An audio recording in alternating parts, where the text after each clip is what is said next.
conceito bastante interessante na Gestalt e bem utilizado.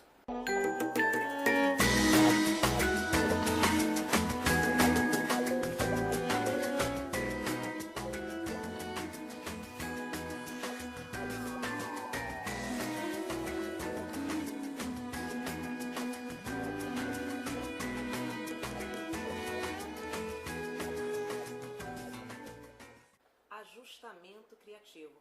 Você conhece? Já ouviu falar? Bom, gosto muito desse conceito e aplico ele de diversas formas na minha vida. Aliás, eu gosto até de comparar que ele é alguma coisa do tipo assim, é o que dá para hoje. É um pouco isso daí. A gente precisa agir de uma maneira criativa na vida. Mas vamos tentar entender como é que esse conceito é definido para nós gestalt terapeutas? Bom, seria um processo que o indivíduo utiliza na sua vida para se autorregular de uma maneira saudável. É mais ou menos isso. A gente precisa ser criativo para se autorregular de uma maneira saudável na vida. Bom, a gente sabe que esse conceito é visto por Piers Efferlein Goodman de uma frase bastante conhecida para nós gestalterapeutas, que todo contato é um ajustamento criativo do organismo e do meio. Sim, a gente pensa que todo contato, de alguma maneira, estimula, necessita desse ajustamento criativo. A gente sabe que precisamos de respostas criativas na vida. Eu gosto de dizer que é um processo natural para todo ser humano, mas para algumas pessoas isso se torna mais difícil. A gente sabe que as plantinhas e os animais, as plantinhas e os animais, eles conseguem ter esse processo de ajustamento criativo de uma maneira mais simples. Eles sabem que quando não dá para ser de uma maneira, eles buscam de outra. Aí você fica pensando, mas como é que funciona isso? A plantinha, quando percebe que o sol não está próximo e dificulta o crescimento dela, ela vai agir de uma maneira mais criativa, tentando buscar aquela maneira de sobrevivência. Na verdade, o ajustamento criativo nada mais é que uma busca de uma autorregulação saudável, uma maneira de crescimento, desenvolvimento, de sobrevivência. Mas a gente sabe que alguns clientes, algumas pessoas, elas têm mais dificuldades. Talvez por um caráter mais rígido, por uma vida, por pensamentos mais cristalizados, petrificados, elas criam mais dificuldade e não conseguem agir de uma maneira mais criativa. Esses sujeitos vêm para a terapia buscando exatamente uma melhor forma de ter essas respostas mais criativas, mesmo que a princípio eles não saibam que é exatamente isso. Bom, a gente sabe que saúde e criatividade andam juntos e no trabalho terapêutico isso precisa ser trabalhado. E como é que funciona isso? Bom, a gente precisa estar estimulando esse nosso cliente, fazendo intervenções em que possa ampliar as possibilidades de comportamento, de pensamentos em sua vida. Seria mais ou menos esse o caminho. Bom, a gente pode ter alguns recursos. Alguns gestalterapeutas gostam de utilizar mesmo o trabalho de arte-terapia. É bem interessante e a gente pode estimular aí o trabalho lúdico. Para ser criativo, a gente precisa muitas vezes voltar à nossa criança, lembrar que toda criança é criativa e esse lado lúdico precisa ser trabalhado, precisa se dar conta que ele existe e que você já teve esse lado criativo. Bom, eu fico aqui por hoje. Acho que a gente conseguiu entender um pouquinho mais, mas a gente sempre pode voltar com esse tema. Espero que você tenha um ótimo ajustamento criativo na sua vida. E a gente volta num outro momento falando sobre Gestalt terapia. Tchau!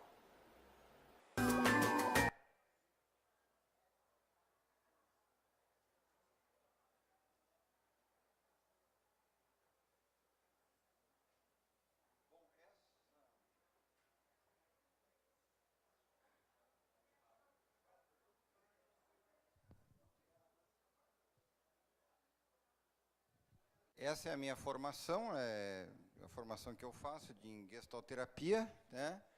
É claro que eu não vou fazer terapia com vocês, nem poderia, né? Todo mundo está com garganta já bem esticada.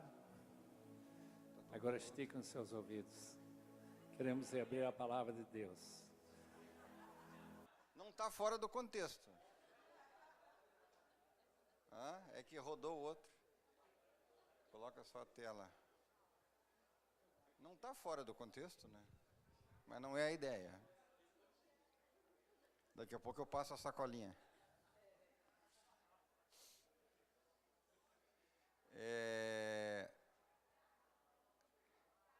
Mas é uma dica, né? Eu acho que vocês... Quando eu falei para vocês falarem então dos fatores estressantes, é isso aqui, ó, tá? O quadro é esse. Parte é do indivíduo, parte é da família, parte é do ambiente de trabalho. Mas veja, a gente tem que observar isso. O indivíduo é o círculo maior.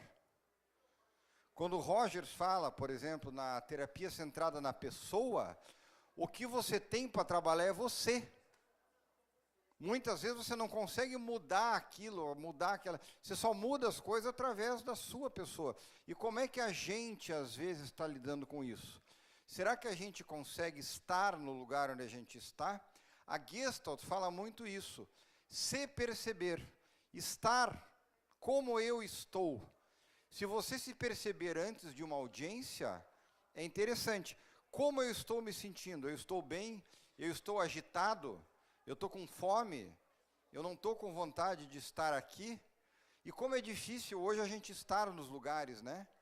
O celular faz com que a gente esteja em vários outros lugares e não no lugar onde é para estar, às vezes. Bom, aqui a gente veio com as tarefas, deixa eu ver, estresse, tá. O conceito de estresse é uma resposta específica do organismo, né, para cada solicitação. O estresse em si não é ruim. Algum grau de estresse você tem que ter. Acontece que esse estresse está ligado com a ansiedade. Essa ansiedade, ela antecede o estresse. Por quê? Porque o nosso corpo ainda é o corpo da época em que a gente corria perigo de vida com o leão na floresta, né? A gente corria do leão. Uma vez eu falei numa palestra que corria do dinossauro, a pessoa já falou, não, mas não tinha dinossauros e humanos. Eu falei, mas o exemplo é meu, então eu uso.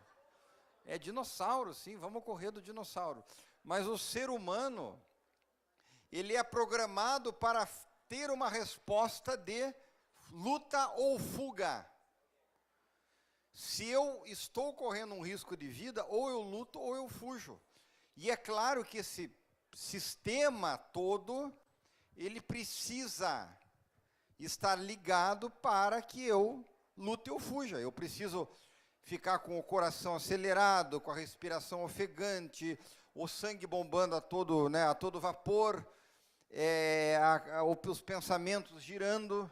Bom, acontece que hoje nós não temos mais os perigos que geravam essa experiência.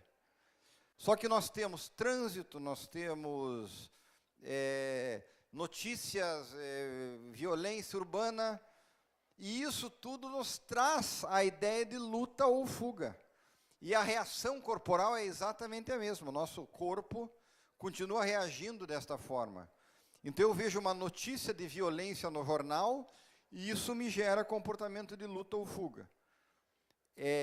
No limite, isso traz o que a gente chama, por exemplo, da síndrome do pânico, que é uma outra ansiedade, uma ansiedade incontrolável, aparentemente por algo que não é, né, que não traz uma ameaça tão relevante, tá? Essas questões eu estudo muito com o Dr. Rudi Fati, que é médico, foi médico, é um dos médicos do trabalho, aí, é mundial, ele é nosso consultor lá no Paraná, e ele tem experiência mundial nessas questões, esse material, inclusive ele que me ajudou, né? Quando desequilibra esse sistema de tensão e calmaria, eu entro em ansiedade. Eu conheço colega que sente isso antes de fazer audiência. Eu já fiz audiência sob efeito de remédio.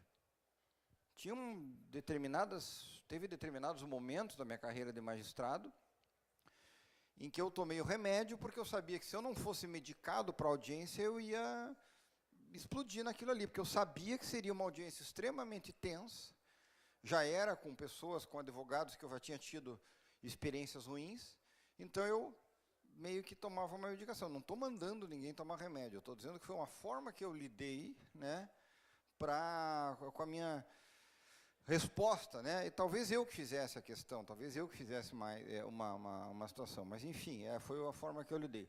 Estresse é uma reação que as pessoas têm submetidas a uma pressão excessiva, moleza de reações emocionais, comportamentais, cognitivas, né? Elevados níveis de excitação e ansiedade. Isso joga no nosso corpo uma série de substâncias, e com o tempo é isso que gera o AVC, o ataque cardíaco, as dificuldades musculares. Então, você viver sobre a situação de estresse, né, é claro que o afastamento vai ser, né, um juiz que está eternamente sob condição de estresse, ele não vai chegar lá, ele vai ser afastado, ele não vai conseguir, uma hora ele não vai conseguir dar nenhuma resposta, ou vai dar uma resposta completamente inadequada, né? E a saúde mental, então, é isso, o ajustamento criativo que a Gestalt sugere, e a capacidade de viver em harmonia, né, consigo mesmo e com o mundo que o rodeia, mesmo que esse mundo não esteja em harmonia. A Gestalt foi criada no pós-guerra, porque você teve uma fase, vou pegar um pouco de teoria aqui, até o pós-guerra, até a guerra, eu tinha uma fase muito cartesiana. No século XIX, o homem foi o cientista. O homem achava que podia dominar as questões da natureza em cima de tecnologia, e a gente achava que a gente tinha dominado as tecnologias, né? Até que Deus foi lá e afundou o Titanic, né? Que é para a gente ver que, ó, não é bem assim, né? Mas, enfim, porque dá a impressão que é meio isso, né? A gente agora dominou a tecnologia, aí vai um iceberg lá e tup, né? Opa, menos. Mas, enfim, e aí veio a guerra, e a guerra proporcionou é estranho, mas ela fez com que passássemos, então, a uma ideia humanista.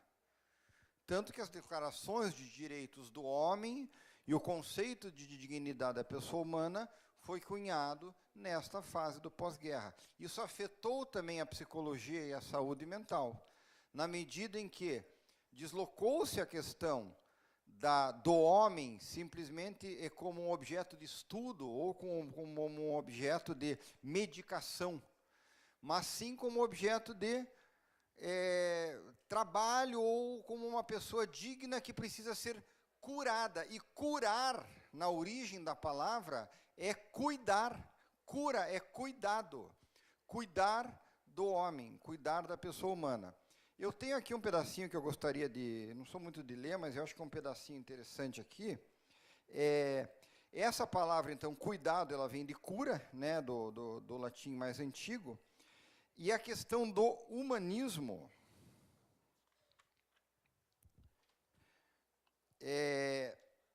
eu trago aqui para vocês, por exemplo, Heidegger, né, que quando ele falava no ser e tempo, ele falava do homem em perspectiva. Tá?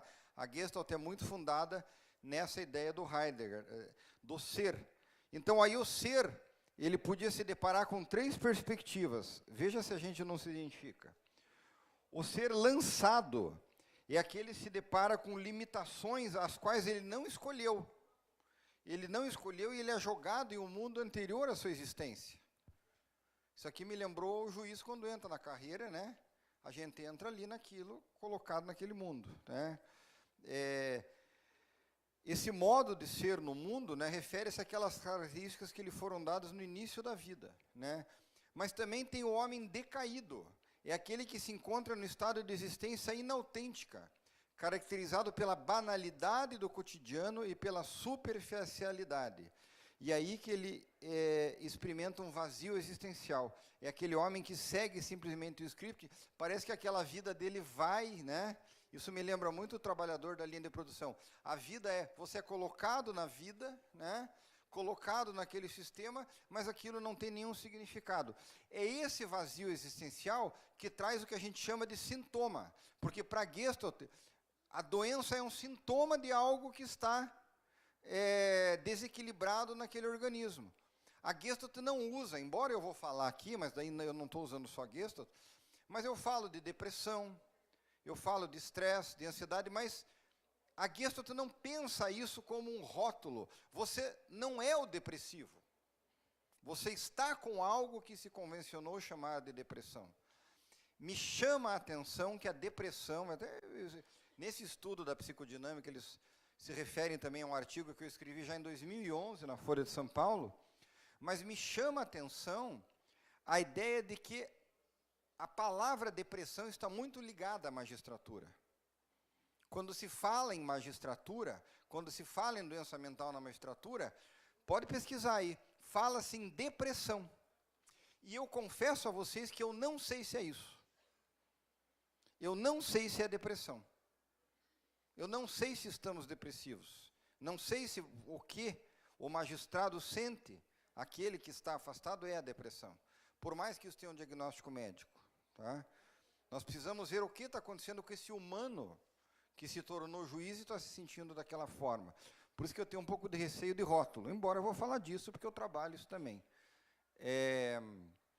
Então, os juízes não têm fator de estresse ligado a desemprego. Vamos afastar o desemprego. E nem a remuneração. Isso é o que é. Quando eu escrevi o artigo na Folha de São Paulo, a Folha de São Paulo publicou assim: os juízes estão depressivos, mas parece que remuneração não é um problema.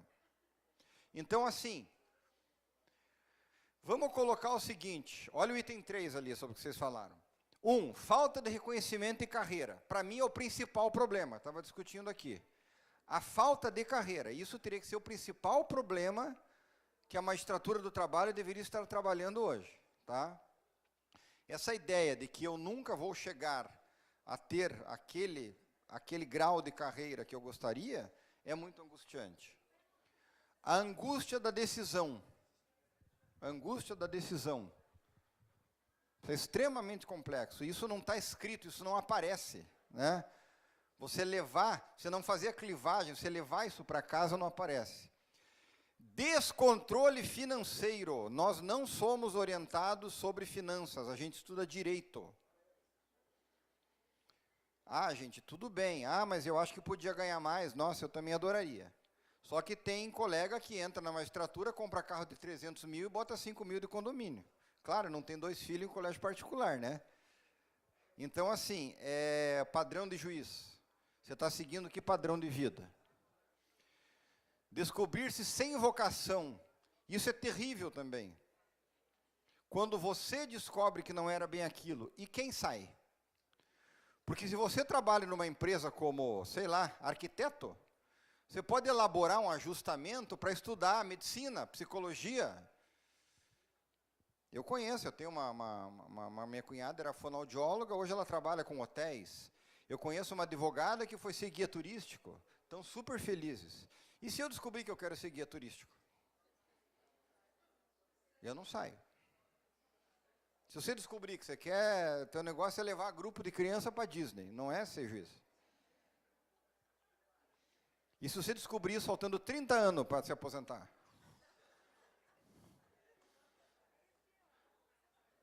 Acontece. Tem. Tá? Esses são os nossos fatores, né? E a posição social do juiz é vista como uma barreira contra os problemas. Isso é uma angústia. Vocês já observaram que a posição social do juiz é tida... Você não pode reclamar, você não tem direito a estar infeliz. Você não tem direito a sentir que eu quero ganhar mais. Porque já vem alguém falando, nossa, se você está mal, imagina a gente. Eu morro de escutar isso. Um dia eu estava comentando com uma professora lá da academia, que ela estava orientando, falei, nossa, mas esse teu, né, você orienta as pessoas aqui na academia, o pessoal está legal e tal. E eu não sei, eu estava muito angustiado com as decisões que eu queria fazer, tomar. E eu falei para ela, minha profissão é muito difícil, porque eu tenho que ficar pensando em decidir e tal, e você está aqui, legal, nossa, como eu queria. Aí ela falou assim, doutor, o senhor, como é que é? O senhor chora 30 dias, mas no dia do pagamento o senhor ri. E eu aqui, de fato, eu me divirto, mas no dia do pagamento o senhor não tem. Ela ganhava R$ 1.600 por mês. Então, assim, foi o jeito que ela falou de talvez dizer, olha, não me enche as paciências, entendeu? Mas, então, assim, até para reclamar tem que ter cuidado, sabe? E isso é complicado. E aí vem a solidão. O cara que está lá no interior, numa cidade, vai trocar, juiz único, vai trocar ideia, trocar com quem, né? Aí a gente entra nos grupos, nas listas, para xingar o outro, que é da esquerda, que é da direita, em vez de fazer, né? Em vez de ajustar. Grupo e lista, inclusive, é para estressar todo mundo, né? Então fica assim, né? Reclama de quê, né? Sim, né? Reclamamos, vamos reclamar. Pronto. A ideia de que o Jean é um super-humano, bem-sucedido, invencível, excelência, né? Resolve tudo. Conciliação, a conciliação oferece isso. Já acertaram? Doutor, não conseguimos, tá 1.500 a 2. Aí você fala 1.750, aceitamos.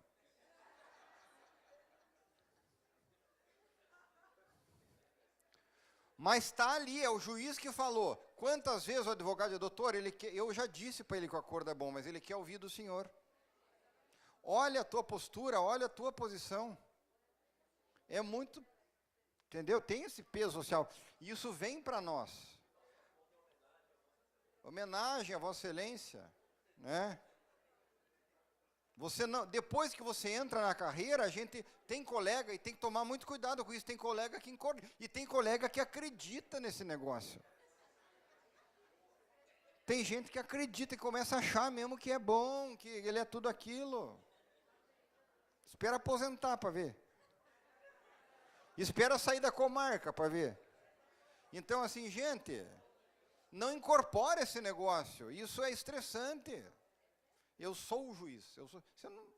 A gente é pessoa, né? O poder é profissionalizado. Não vamos agregar peso a essa coisa. Bom, e aí a gente estava falando, né? E aí eu falei do começo eu falei a história do começo ali da pressão das metas, né? Dos quadros. E aí tem o conciliômetro. Existe o conciliômetro, vocês não sabiam? Conciliômetro. Pressão para conciliar, né? Mas e essa escuta na conciliação, como é que fica? A conciliação é uma atividade extremamente desgastante. Extremamente desgastante. Eu adoro fazer conciliação, mas assim, certo mesmo era alguém só conciliar e alguém só julgar. Porque fazer as duas coisas ao mesmo tempo é brabo. Porque você às vezes não sabe se você fala do jeito que fala, conforme fala, porque ou você está pré-julgando, ou você não está julgando, ou você já julgou e já disse. Ou você sabe que vai dar improcedente, a empresa ofereceu 5.000, a pessoa não quer. Dá vontade de olhar, pega. Mas se você fizer o advogado, não, agora não pago. Nesse ponto, eu sei que eu falava, né, mas nesse ponto o classista, quando ia, falava até no primeiro grau, ajudava, né? Gente, a escuta na conciliação é extremamente desgastante. Conciliômetro, só que aí vem o quê? Número. É número. A gente tem que fazer conciliação, tem que conciliar para ter número. Existe conciliômetro. E aí a gente podia readocar o slogan, conciliar é legal, eu não tenho dúvida nenhuma, eu não sou. Conciliar é importante, é legal, mas tinha que ter um adendo ali, mas não é fácil. Não é automático, não é simples. Eu já passei tardes numa conciliação. Se for ver pelo número, eu fiz um acordo e adiei 4 instruções.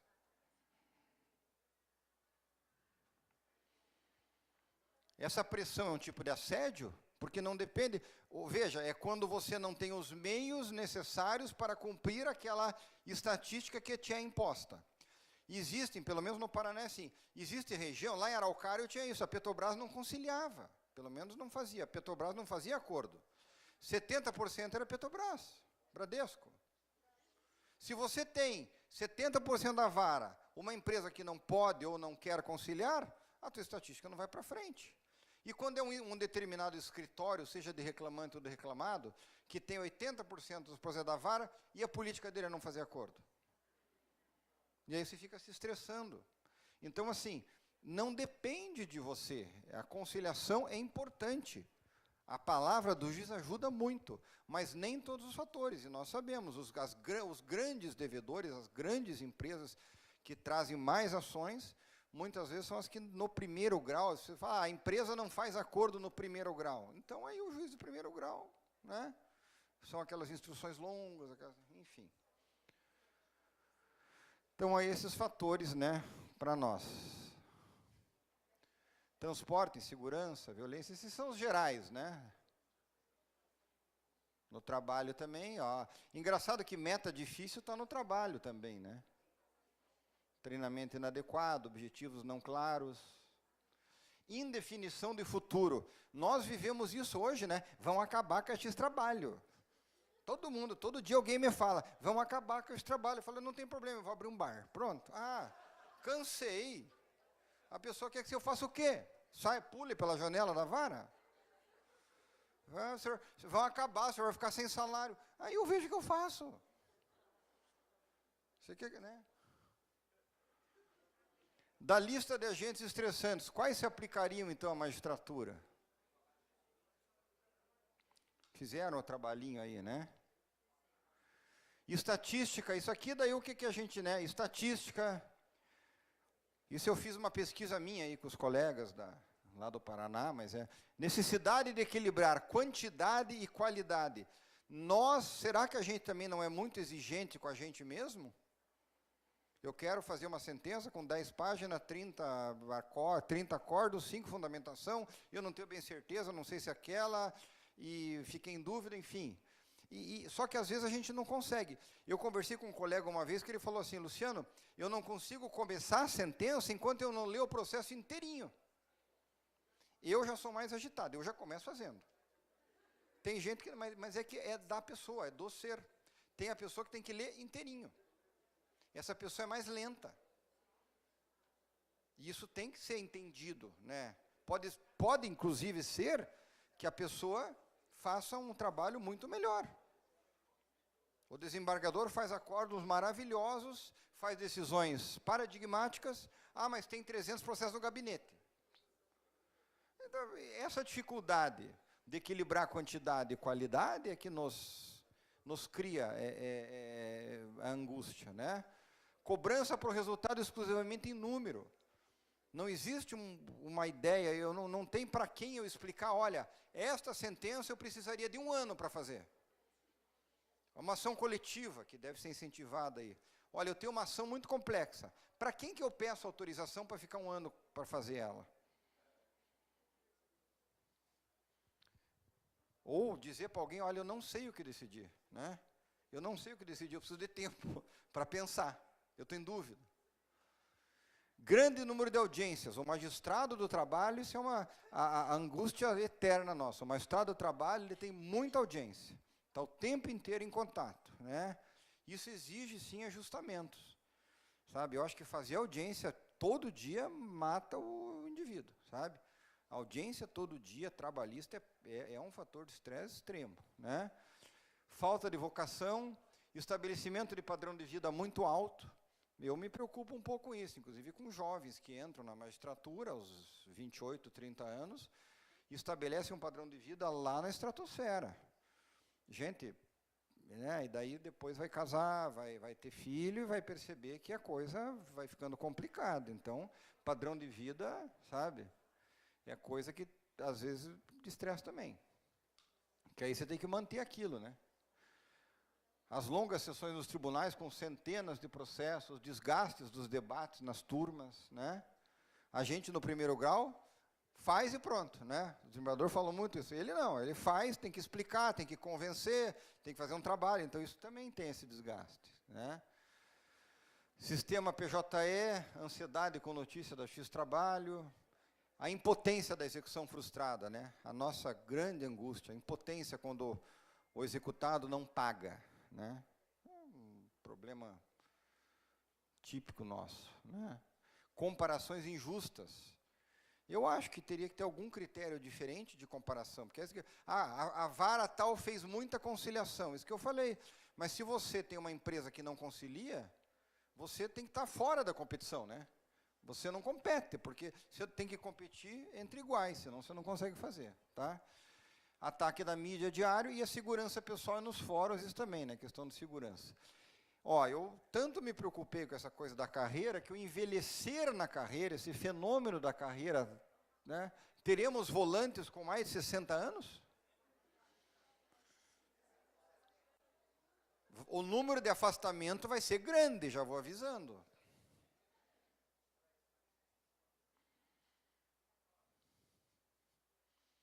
E a adaptação, como é que vai ser a adaptação às novas tecnologias? Eu comecei na X-Trabalho na máquina de escrever. Já passei por um monte de sistema.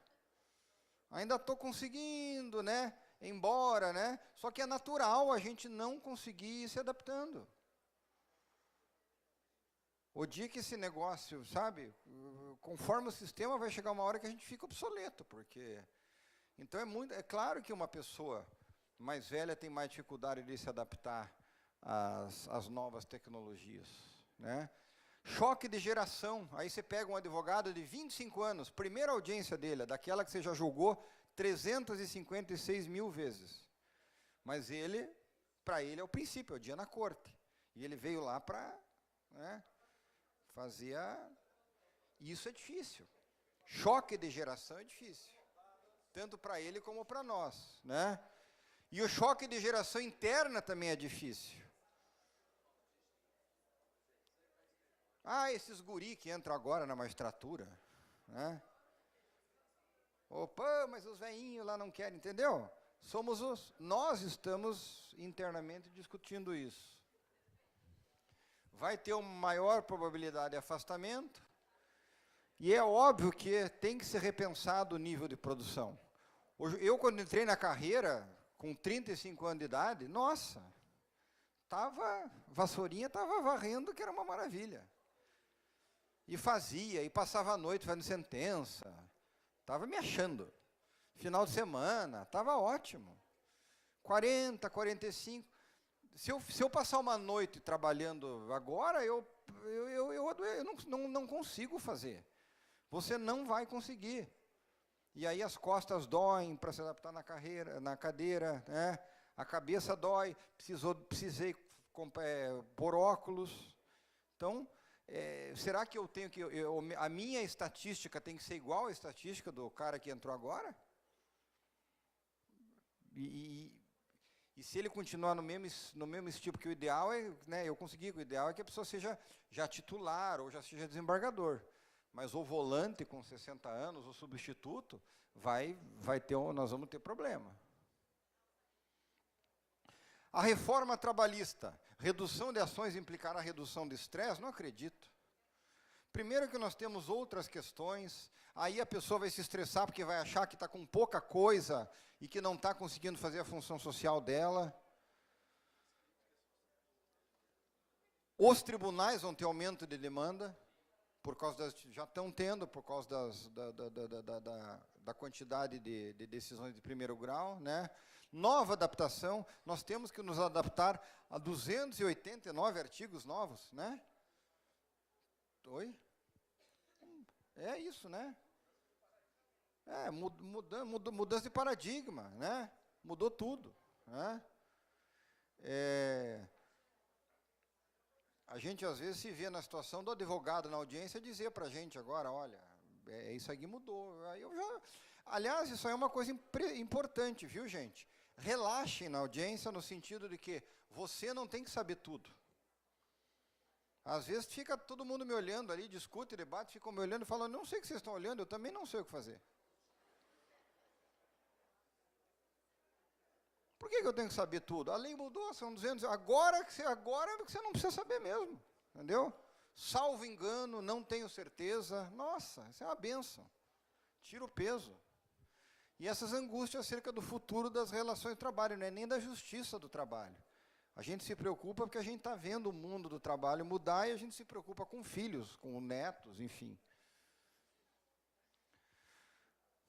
Bom, aqui, segundo o Dr. Rudy Fati, as regras, né? As regras básicas para ser estressado, infartar e morrer.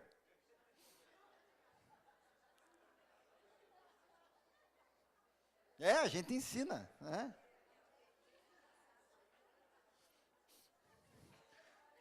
Cuide do trabalho antes de tudo. Família secundário.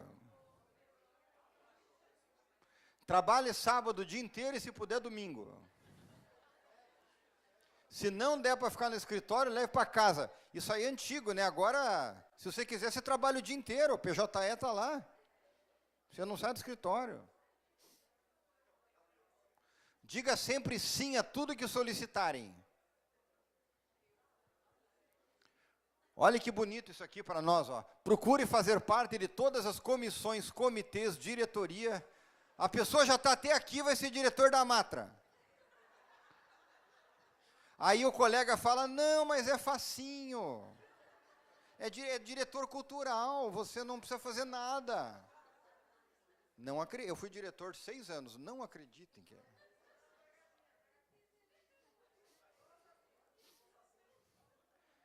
Aceite todos os convites para conferência, seminário, encontro. Esse é o que eu aceito, agora eu vou outro do segundo semestre. Mas para vir para a Bahia é desestressante. Não tome café, não faça refeição tranquila, não perca tempo com esporte, nunca tire férias. Muita gente tira muitas vezes para colocar o trabalho em dia, né? Centralize todo o trabalho em você. Aquele colega que corrige até a vírgula do que o assessor fez. Volta 10 vezes a coisa. Vai perder o assessor. Nunca está bom. Não é? Se sentir que está perdendo o ritmo, tome estimulantes energéticos, Red Bull. Se tiver dificuldade em dormir, tome calmante e sedativo. Enfim. E nós, como é que somos nós? Aqui tem um vídeo do Drauzio Varela, não vou passar agora, mas depois dê uma olhada nos vídeos do Drauzio Varela na internet, tem muita coisa boa, tá?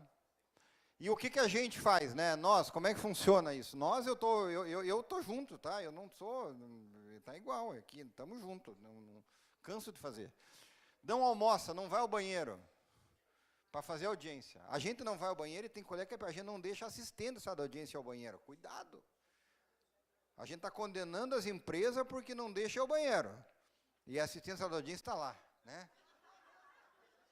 Eu, quando era substituto, primeira coisa que eu chegava, ainda mais se era mulher, eu falava, olha, quando quiser ir no banheiro, você não peça, você pede, ó, doutor, um minutinho, vai ao banheiro. Porque senão acho que a moça fica olhando, fica perguntando, vai, mas não é isso aí que condena as empresas por causa de dano moral? Deu banheiro, eu estou aqui há 3 horas, preciso de banheiro, não consigo. Nas Gestalt, sabe o que chama isso? Na Gestalt, a Gestalt chama isso de deflexão. Deflexão é evitar contato com o meu eu, evitar contato com os meus sentidos. É não perceber que eu não estou legal, é não perceber que eu preciso. Às vezes você começou uma dieta nova e aquele dia você está muito irritado, ou irritada.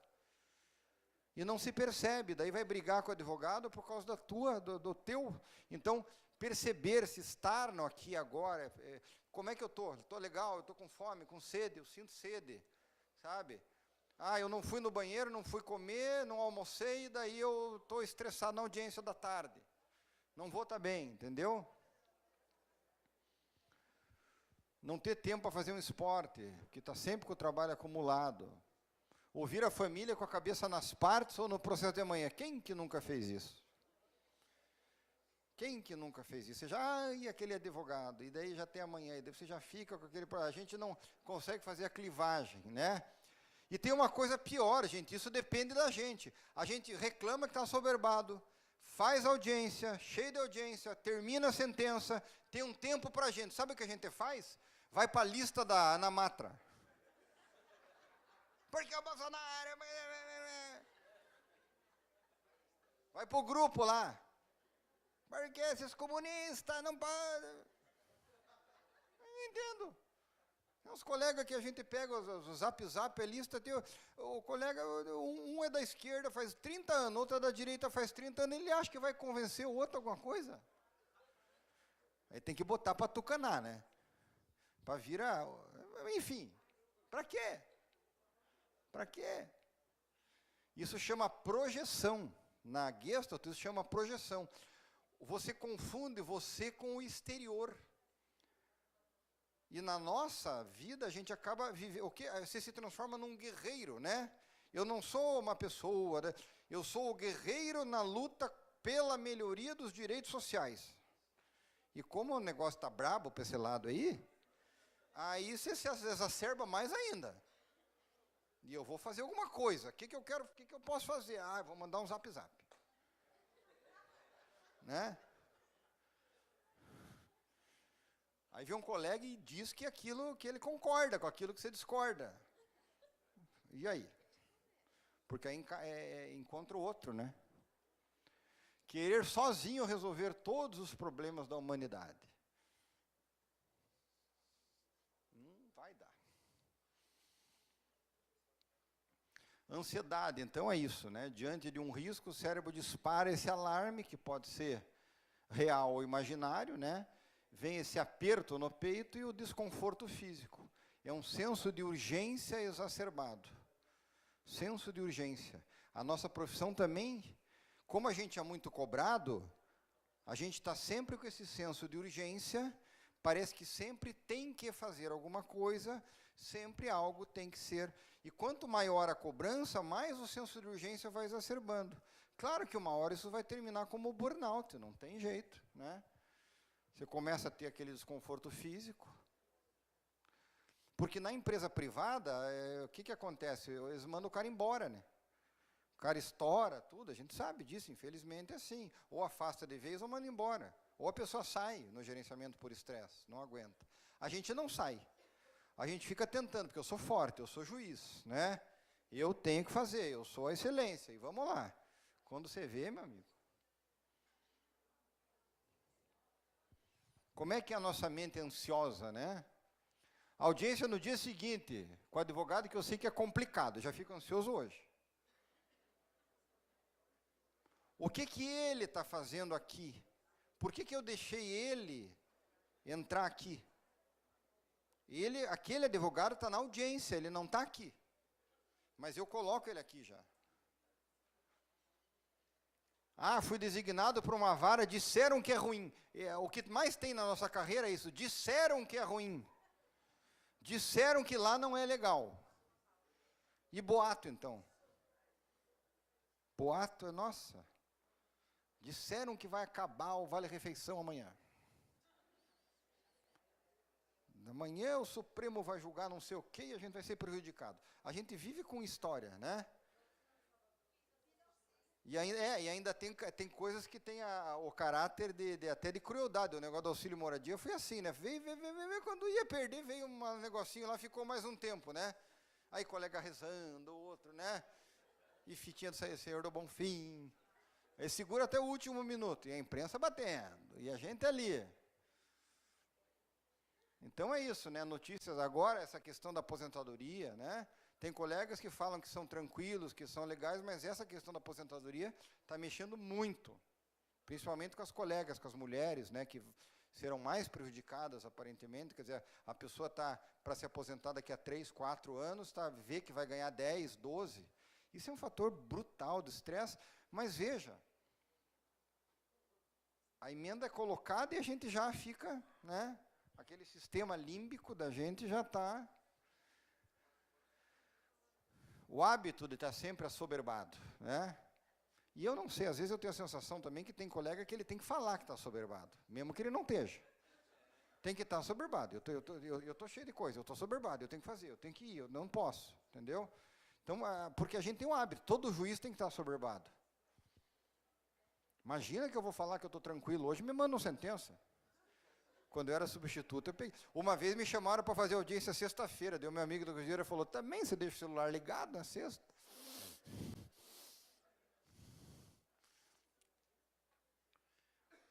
Foco na ação individual. Nós desenvolvemos na Justiça do Trabalho um protagonismo, uma extrema eficiência, mas um foco na ação individual. Ficar resolvendo o trabalho de formiguinha na ação, né? O que, na verdade, seria correto, seria uma ação coletiva, uma class action, para resolver todo o problema. Há quanto tempo a gente julga se o gerente bancário é cargo de confiança ou não?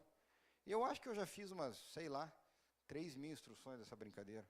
E é a mesma coisa, a gente sabe o que é. Podia assinar, não. Tinha assinatura, não. Tinha assinatura autorizada, não. Virou um teatrinho.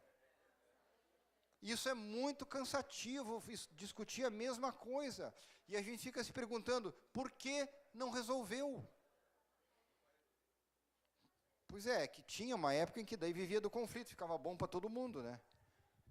Agora não, só que só a gente, né? Então tinha que resolver.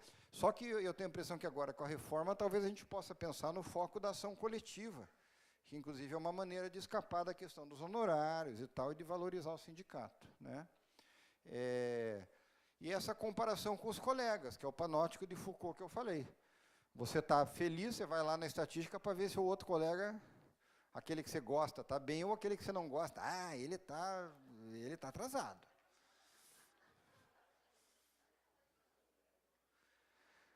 Ai, ai. Depressão. O demônio do meio-dia. Falando em meio-dia, daqui a pouco eu acabo.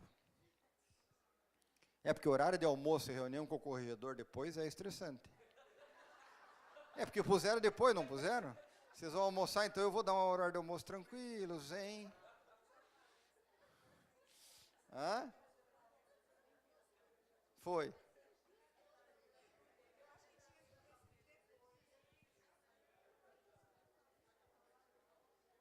Gente, a Gestalt não diagnostica, então eu não quero que ninguém leia ou verifique isso aqui pensando assim, eu sou depressivo, tá? Eu tomo remédio para depressão faz 25 anos. E não sei se é esse o diagnóstico ou se eu me moldei assim, mas faz muito tempo que eu não tenho crise, mas eu sei bem como funciona isso. Tem um livro da Sylvia Plath, quem quiser, tem na internet para baixar, em que ela descreve bem como é que é um colapso, né? Ela está tudo bem na vida dela, de repente, ela começa a querer chorar, aquilo angustia, né? Ela não aguenta, né? Falar, né? E ela tem um colapso em cima disso, quando ela é submetida. Quando eu lembro que quando eu passei no concurso, eu fazia mestrado também. Eu estudei meio junto as coisas. E aí eu fui para uma unidade muito complicada e fazendo mestrado ao mesmo tempo. E eu queria desistir do mestrado. Eu lembro que conversei com as pessoas, mas assim, eu tive colapsos em cima de excesso de coisa, excesso de atividade. Uma hora tem que parar alguma coisa, né? Porque é difícil levar tudo junto. Depressão não é tristeza. Se você está triste, não tem nada a ver com depressão. Tristeza é um conceito, é um estado normal da vida. Aliás, o estado de tristeza é mais normal do que o de o tempo inteiro, né? Ninguém diz que você tem que estar o tempo inteiro feliz, tá? Alguma frustração, isso é normal, né? Uma crise mais longa, todavia, pode indicar, eu estou sempre triste, eu estou sempre com alguma, né? E isso atrapalha você. A pessoa pode ter tendência. Eu, por exemplo, tenho eu juro, eu queria ficar feliz no carnaval, assim, feliz, pular, sentir essa alegria que as pessoas sentem. Eu não consigo. Pois é. Mas Curitiba também, Curitiba não é aquele carnaval, mas tem aquela coisa. Pois é, mas eu não sei se eu ia conseguir, porque a pessoa, isso é inato da pessoa, a pessoa nasce com aquela alegria. Eu não sei como, sabe? Mas, enfim, é algo meu, mas não é depressão, entendeu? Quer dizer, mas eu fico feliz quando chega aquele livro que eu pedi, encomendei, né, e não estava chegando antes. Ah, chegou hoje, eu li. Então, assim, né, Se você sofre com aqueles sentimentos, isso não é uma coisa que eu sofro. Agora, se eu fosse passista, ia ser complicado. Né?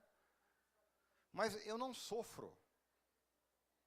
Eu faço piada com isso, de que eu fico feliz lendo. Quer dizer, então, assim, se aquilo atrapalha a sua vida, limita a possibilidade. A depressão quando ela limita a possibilidade de viver.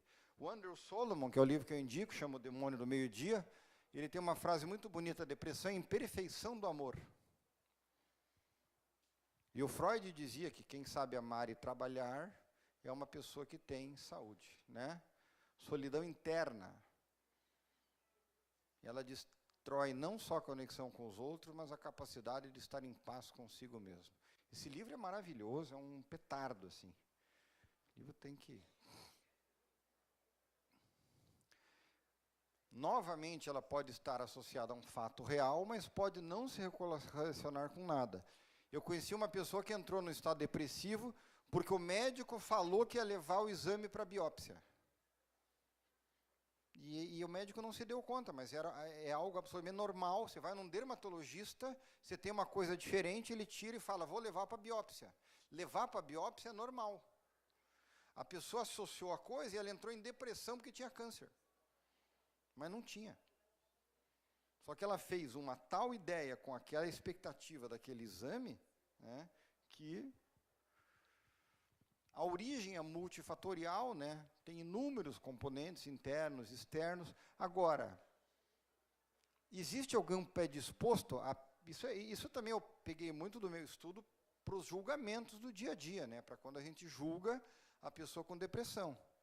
Porque o problema do multifatorial é extremamente complexo para o juiz. Mas em que grau foi a empresa, foi o trabalho, em que grau não foi? Né?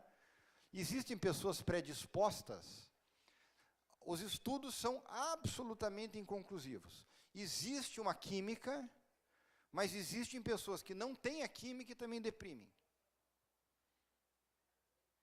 Rigorosamente, o que acontece? Neurotransmissores, você tem no cérebro neurotransmissores que fazem os neurônios funcionarem entre si. Quando falta esse fator, dopamina, serotonina, noradrenalina, justamente a atividade física, que é indicada para o depressivo, ela produz neurotransmissor. Então, por isso que a pessoa se sente eufórica após uma corrida, que, né, quem é corredor aí, termina a corrida, né, manda zap para todo mundo, com as medalhas e tal. Chegou em 300º, mas já manda. Então, assim, porque aquela substância está no teu organismo, aquilo está, né?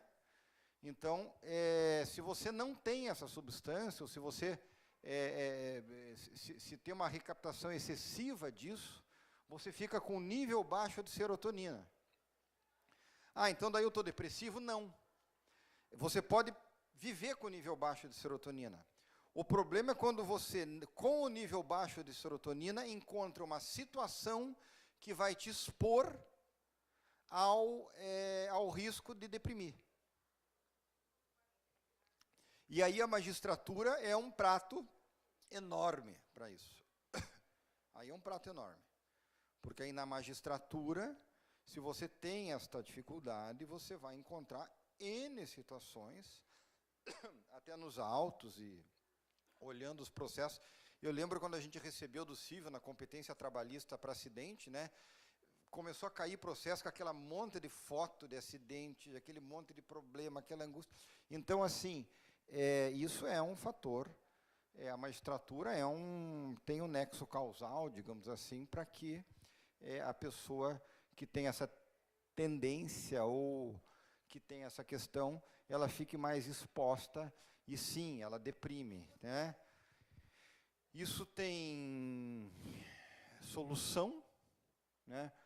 A única coisa que eu quero dizer assim, esse conceito químico, ou todos esses conceitos,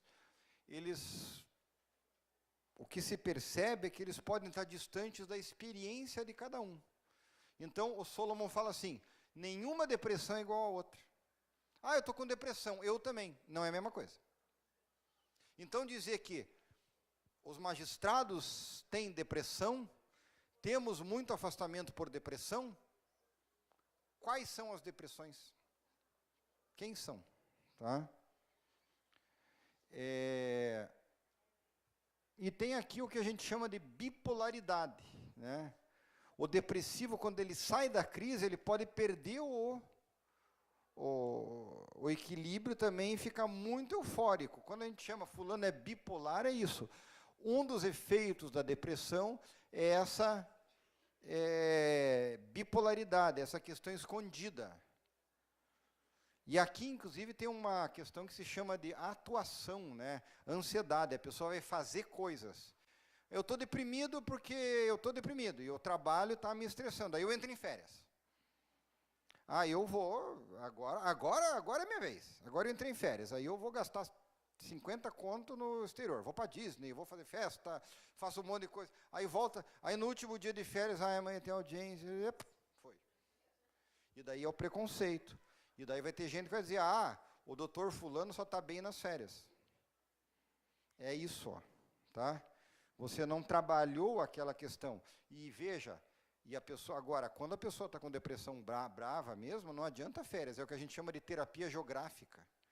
Aí o fulano tem depressão, vou mandar ele para uma semana para ficar lá na praia com a tia. Não vai adiantar. Deprime no mesmo local. Tá? Não tem nada a ver com local, e também é uma coisa muito injusta da nossa carreira.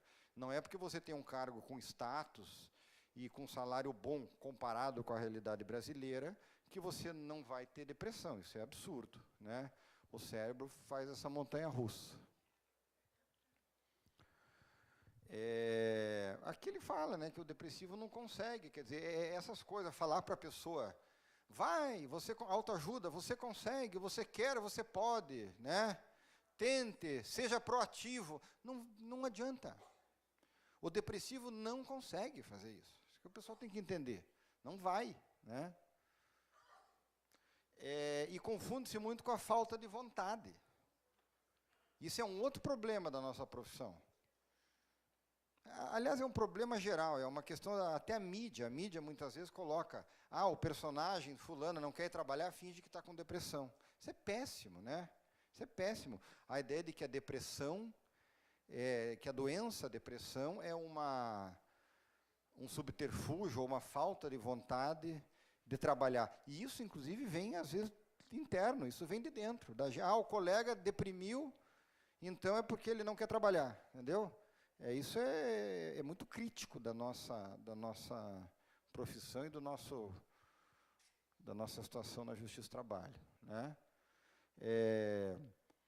Claro que esse é o impacto na produtividade, na capacidade é grande. E no juiz mais ainda, por isso que eu falei, não saia, não é automático, né? Como não é o cara que está numa linha de produção com depressão, de repente ele até faz o trabalho dele, ele até produz aquilo. A gente não consegue, porque o nosso trabalho precisa da cognição perfeita.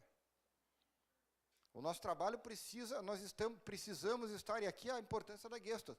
A gente precisa estar muito bem para realizar o nosso trabalho.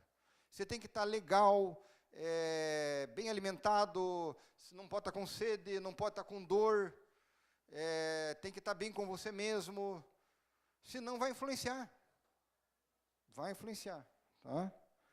Eu até faço, às vezes, um paralelo com o piloto de avião. Ele não está legal, mas tem todo um procedimento para fazer ali.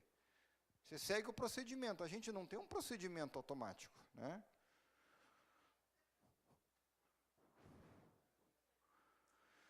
Magistrados, até pelas características exigidas pelo concurso, podem ser pessoas, somos, né, muito exigentes conosco, somos alguns muito retraídos, né? E essas características pessoais, né? Veja, isso não tem nada a ver daí com as metas, ou que tem a ver com características pessoais de quem escolhe essa profissão, né? Faz com que a gente se sinta mais fragilizado, mais envergonhado, até que não procurar ajuda. Imagina se eu vou dizer lá no tribunal que eu estou com depressão. Imagina se eu vou abrir isso para alguém. Imagina se eu vou dizer que eu não estou bem. Porque parece, e veja, não tem muita explicação assim, no sentido de que desemprego não vai haver. Mas eu vou me afastar? Então, nós mesmos temos essa questão, né? Aí eu vou esperar que eu tiro férias, daí eu melhoro. Tá? Porque a gente tem medo de transparecer algum tipo de fraqueza. A sociedade faz isso com a gente. Eu tenho um colega que estava me contando que ele está numa cidade bem pequena do interior, lá no Paraná, e um dia ele teve uma febre alta e ele foi no hospital, e ele não falou nada, mas os advogados foram lá e pediram para ele ser atendido por fora. Ele falou, não, mas eu fico aqui na fila. Ele falou, não, doutor, não é isso. É para não passar a demonstração, para não passar a fraqueza aqui para o pessoal. Para não passar o, né, a gente prefere que o pessoal não veja o senhor doente. O juiz está doente, nossa. Né? Essa estabilidade na carreira, então, são polaridades. A estabilidade na carreira pode ser uma desgraça. Se você gosta, se se sente bem, se está feliz com aquela condição, é ótimo. Agora, se faz 3 anos que você é juiz, você descobriu que você odeia, é um castigo. É um castigo. Porque é muito intenso. Muito intenso. Né?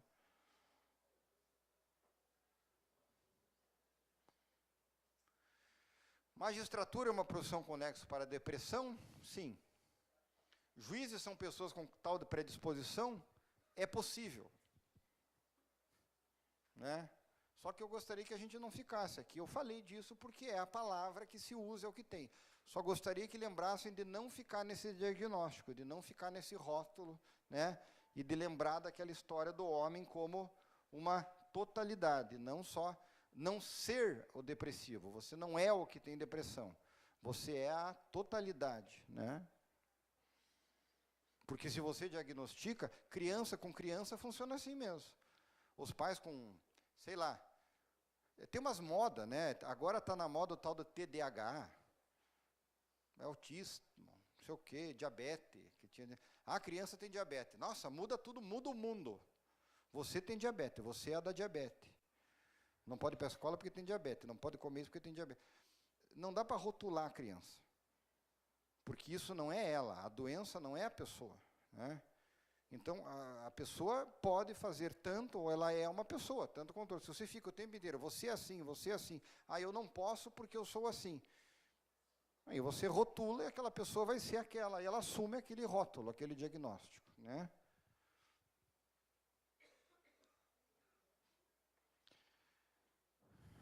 Remédio adequado é o que eu sugiro, porque medicação, tomar remédio não é absurdo, não é para doido, não é, quer dizer, se você for a um psiquiatra, e o psiquiatra receitar uma medicação, a única coisa que quem toma remédio tem que ficar indo sempre no psiquiatra, tá? Não é pegar o remédio e ir embora, depois pede para o médico do tribunal. Hã? Não. Você precisa do acompanhamento, porque o remédio flutua, e pode ser que nas primeiras semanas até piore, porque não é fácil acertar a dose. Mas, se você tem um remédio que é adequado, mas eu vou viciar. Bom, é melhor viciar em remédio do que ficar ruim. Né? E os remédios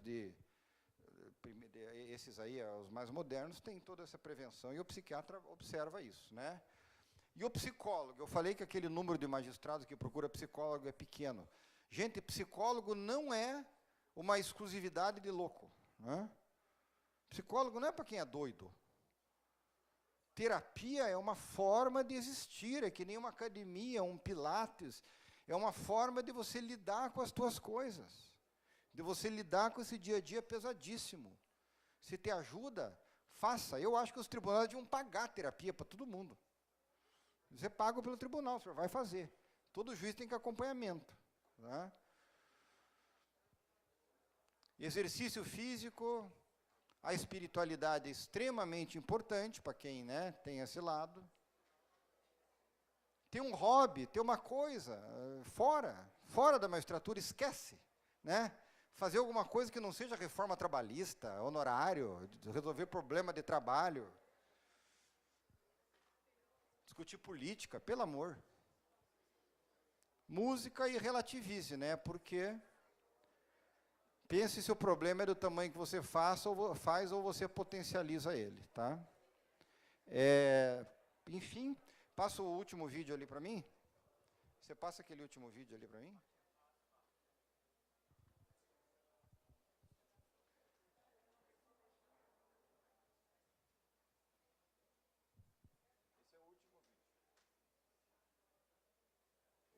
Boa noite, amados irmãos.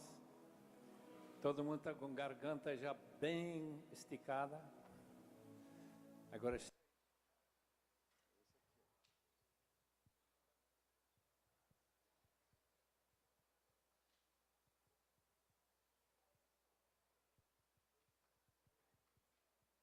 what is the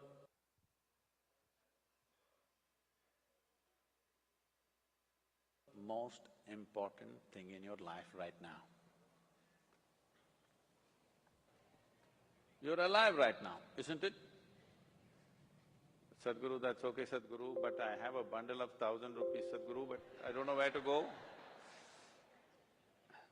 That's fine, that is also important right now. But what is the most important thing right now? You're alive right now, isn't it so? Because you're alive, your family has become important, your money has become important, your country has become important, so many other things have become important, only because you're alive right now.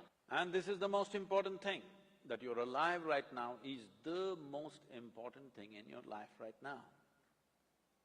So, suppose tomorrow morning you wake up.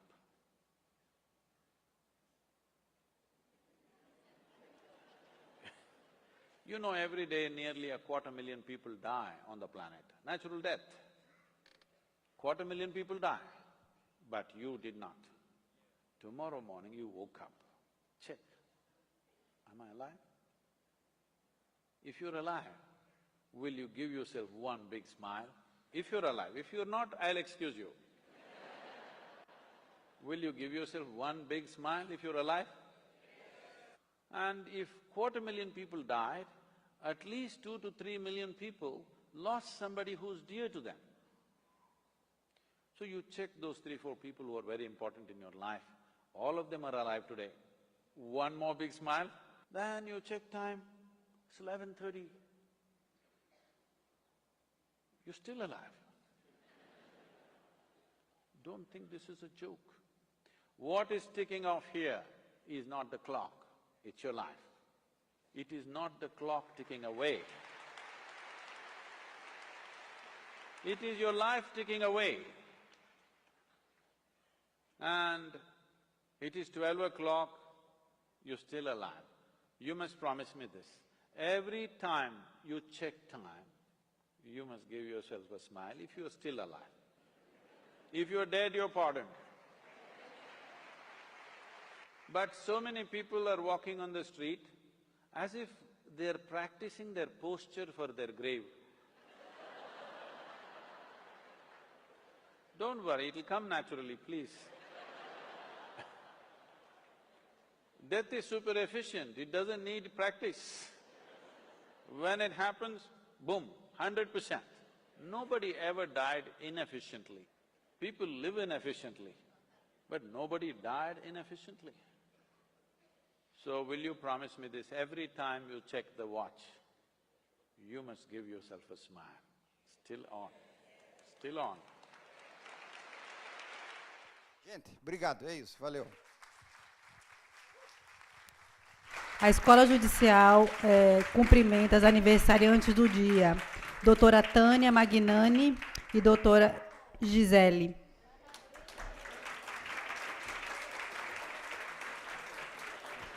Em nome da Escola Judicial do Tribunal do Trabalho da 5ª Região, agradecemos ao doutor Luciano Coelho pela brilhante participação.